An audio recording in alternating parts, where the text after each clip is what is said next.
Cette Première Guerre mondiale se caractérise par deux types de guerres complètement différents. Le premier type de guerre qui va être employé, le premier type de stratégie militaire, va être la guerre de mouvement. La guerre de mouvement est la guerre traditionnelle, où on voit ici les soldats allemands qui avancent sur un champ de bataille, en courant ou en marchant, face à l'ennemi.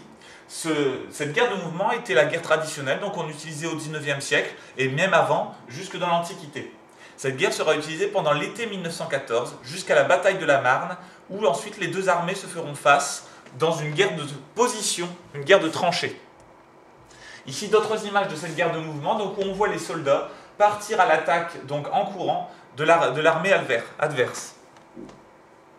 Ici une illustration donc, où on voit donc, cette guerre de mouvement lors de la bataille de la Marne, où les soldats avancent traditionnellement donc, à travers le champ de bataille.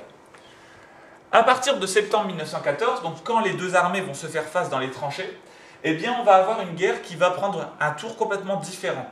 La guerre de tranchées, qu'on appelle la guerre de position, puisque chacun garde sa position, va apparaître. Les soldats vont s'enterrer donc dans des tranchées qu'ils vont creuser sur 600 km de Dunkerque globalement jusqu'à la Suisse et vont faire face à l'armée ennemie. Bon, ici on voit donc des tranchées qui font souvent plus de 2,50 m de profondeur, donc qui sont importantes et dans lesquelles les armées vont vivre donc, pendant le reste de la guerre. Ici sur ce schéma des tranchées, on peut voir de façon assez simple le schéma d'un champ de bataille. Nous avons ce qu'on appelle la tranchée de première ligne, une tranchée qui sinue et qui fait face de l'autre côté à souvent 100, 200 ou 300 mètres à la tranchée adverse, donc la tranchée allemande de l'autre côté.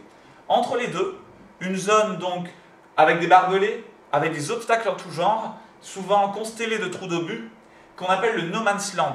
Donc l'endroit où il n'y a personne, et c'est la zone que les soldats doivent traverser quand ils partent à l'assaut de la tranchée adverse. Cette tranchée de première ligne est reliée aux tranchées de seconde ligne et de troisième ligne par des boyaux donc, qui permettent à la fois d'apporter les renforts, apporter le ravitaillement aux armées. Donc les soldats vont être pendant plusieurs années dans ce type de tranchées. Ici on voit une coupe différente de ces tranchées qui vont peu à peu s'organiser en véritables lieux de vie.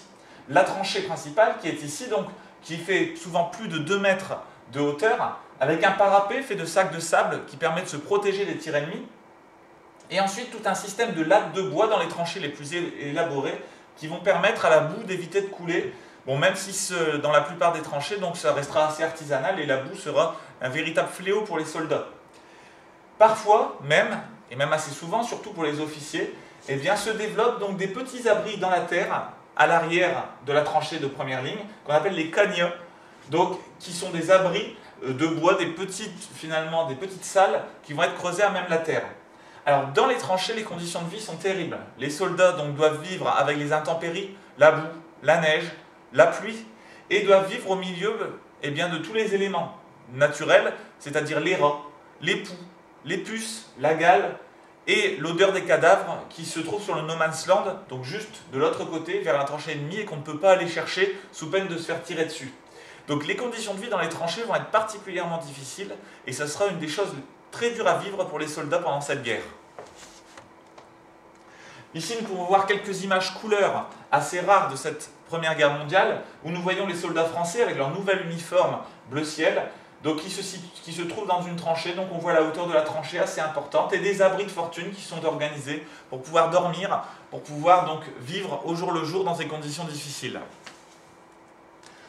Autre image ici donc de tranchée, avec les soldats français donc devant un abri, avec un soldat issu des colonies, puisque, nous le rappelons, les colonies françaises, colonies africaines, participaient également à la guerre, donc avec l'armée française.